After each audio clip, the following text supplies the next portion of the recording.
There is no way that just happened last night. Are you kidding me? The San Diego Padres lose in heartbreaking fashion to the Detroit Tigers, who were down to their final strike and failed to make up some ground in the wild card standings and in the divisional race as well. So we'll break down the heartbreaker and much more in this episode of 3 Up, 3 Down.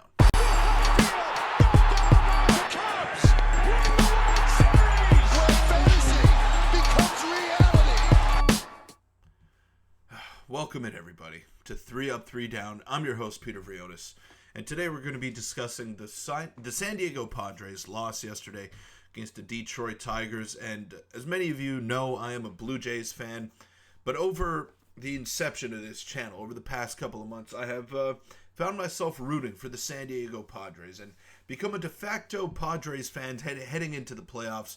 And unfortunately, yesterday, on a pretty light day in the schedule in Major League Baseball, I was all in. I was all in on San Diego. Slam Diego, as I like to call it. And they let me down. Is this what it feels like to be a Padres fan? Just getting let down, not coming up in the big moments. Now, to be fair to the Padres, they've been really good all season long, and Jackson Merrill's been arguably the most clutch player in baseball. But yesterday, I mean, let's just get straight into it. Let's take a look at the ultimate blow that they suffered. So Parker Meadows hits a grand slam to left field. Justin Henry Malloy scores. Jace Young scores. Colt Keith scores. And Detroit had about a 7% chance to win at that juncture in the game. And that hit, the grand slam by Parker Meadows, pushes them up to an 81.4%, and it kind of felt like a gut punch right there, because they were in control all the way throughout, and you could see like the win probability was 61%. It was as high as 93%, and Jurickson Profar doing his thing. So you could see on the actual TV call, give him the heater, Bobby. He's talking about Robert Suarez. Mark Grant, right before Parker Meadows, down to his final strike, hits a grand slam to give the Tigers the lead in San Diego. Called by Dan Orsillo and Mark Grant for Padres TV. Now, obviously, I can't show you the clip because that's a no-no in the Major League Baseball world. Redistributing clips, that is. But I'm sure you could imagine it. Give him the heater, Bobby. And then the death blow by Parker Meadows. I mean, look, obviously I'm over-exaggerating a little bit. It's not that serious that they lost a game in September to the Detroit Tigers. It's not that big of a deal. But if you take a look at the standings, I mean, they had an opportunity to be 4.5 games back of the Los Angeles Dodgers, which would have given them an outside chance and given them some separation on the Arizona Diamondbacks as well.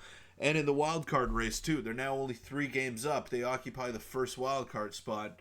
It's going to be tough for them to, pretty much get in there with no sweating. Like, this is going to be a sweat for them to get into the playoffs. And even though they have the lead right now, anything can happen in the next 20 games or so. So it's not going to be easy for the San Diego Padres, and yesterday was a good opportunity for them, while everyone else was pretty much idle, to go ahead and create some separation, but they failed to do so. It's unfortunate.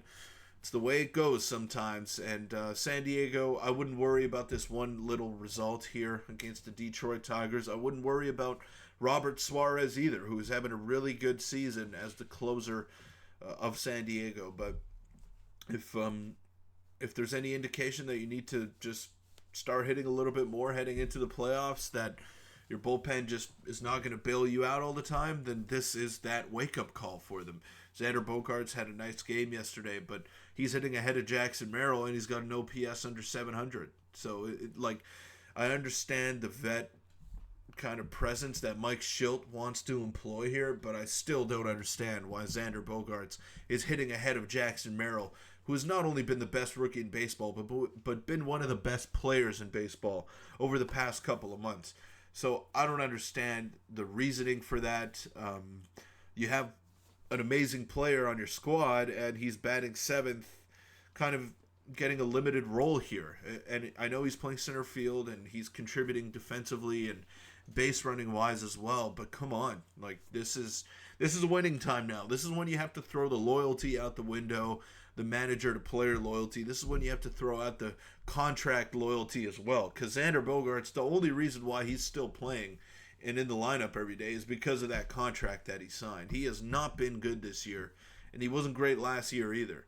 So he came over, signed a massive contract, and he's playing ahead of Jackson Merrill and taking away at bats from the Rookie of the Year and maybe a future MVP winner. The way that he's playing, like we gotta prioritize here for Mike Shildt. Like it just does not make sense to me that Jackson Merrill is getting robbed of these opportunities here, and they might have to figure some of that out. Like I don't know if this can keep happening once they get into the playoffs. It was working before Fernando Tatis got back, and it was working before there was a bit of a logjam now, but you basically moved everyone up in the order. You moved Jackson Merrill down, and you're taking away at-bats from this guy. Went 0 for 4 yesterday, but he's been comfortable in the 6th spot, maybe in the 5 spot at times as well.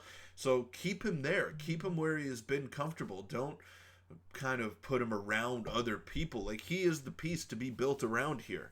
The way that he has played this season and the way that he's hit in clutch situations, I would want him getting the most at-bats possible, and maybe not putting him in a feature role like the number 2 spot in the lineup that Tatis is occupying, but keep him at the 6th spot. Don't move him around. Don't mess with his rhythm because other guys are starting to come back. Move them around because they don't have a rhythm. Xander Bogaerts is not in a rhythm right now. So move him around. Find a place that works best for him. And who cares how much money he makes? Who cares if he's a veteran and been a very good player in this league? You have one of the best players in the league on your team right now. And someone who is helping you get to the playoffs. And if they keep prioritizing loyalty and contracts over who's actually playing well, that might cost them a playoff spot. Now, no team has ever missed the playoffs after having a 90% or better chance of making it, but the Padres are in danger of doing that if they don't shape up here. They're only 3 games ahead. That is not a sizable advantage by any stretch. And you got the Atlanta Braves playing better than they ever have this season, and they're breathing right down your neck. They are right there. So this is not going to be easy by any means for the San Diego Padres. But that'll wrap it up for this episode of 3 Up, 3 Down. I wanted to rant a little bit. I feel for you Padre fans.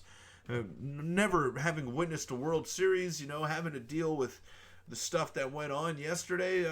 I'm in the same boat with you guys. I'm sorry. I feel for you.